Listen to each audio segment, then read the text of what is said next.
প্রকাশ্যে বাজি ধরতে শুরু করেছেন মার্কিন প্রেসিডেন্ট ডোনাল্ড ট্রাম্প। স্নায়ুযুদ্ধকালেও কোনো মার্কিন প্রেসিডেন্ট প্রকাশ্যে যা করেনি তাই করে দেখালেন প্রেসিডেন্ট ট্রাম্প।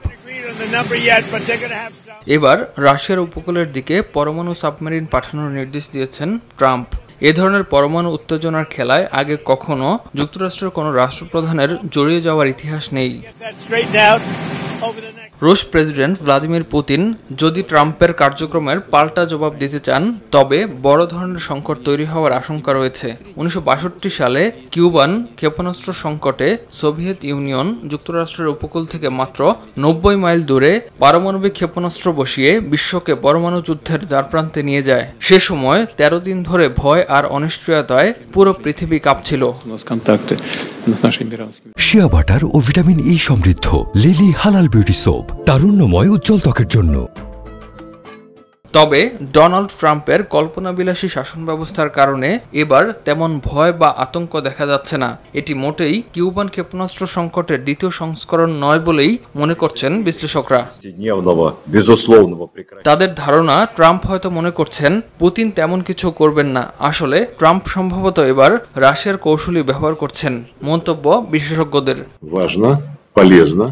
দীর্ঘদিন ধরে পারমাণবিক অবস্থান বদলানোকে চাপ সৃষ্টির কৌশল হিসেবে ব্যবহার করে আসছেন পুতিন। পশ্চিমাদের সঙ্গে উত্তেজনার সময় প্রায়ই কালিনিনগ্রাদে পারমাণবিক ওয়ারহেড ছুড়তে সক্ষম ইস্কান্দার ক্ষেপণাস্ত্র মোতায়েন করেন তিনি। কালিনিনগ্রাদ এলাকাটি নেটো সদস্য দেশ পোল্যান্ড সীমান্তে অবস্থিত।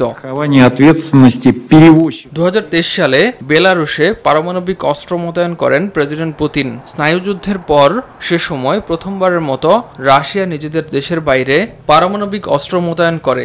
ইউক্রেনে বারবার কৌশলগত পারমাণবিক অস্ত্র ব্যবহারের ইঙ্গিত দেন পুতিন।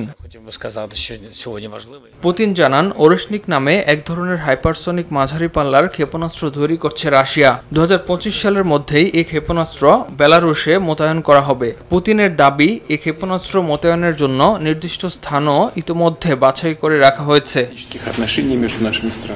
তবে রাশিয়ার সাবেক প্রেসিডেন্ট দিমিত্রি মেদভেদেভ সতর্ক করে বলেন, ট্রাম্পের নানা হুমকি যুক্তরাষ্ট্র ও রাশিয়ার মধ্যে যুদ্ধ বাঁধিয়ে দিতে পারে।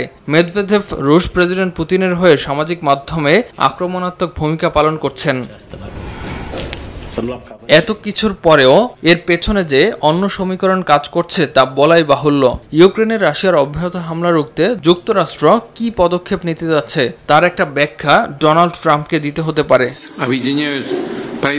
এছাড়া রাশিয়া থেকে তেল গ্যাস কেনা দেশগুলো, বিশেষ করে চীন, ভারত, তুরস্ক, সংযুক্ত আরব আমিরাতের উপর দ্বিতীয় স্তরের নিষেধাজ্ঞা জারি করার পরিকল্পনাও ট্রাম্পের জন্য কূটনৈতিক চাপে পরিণত হয়েছে।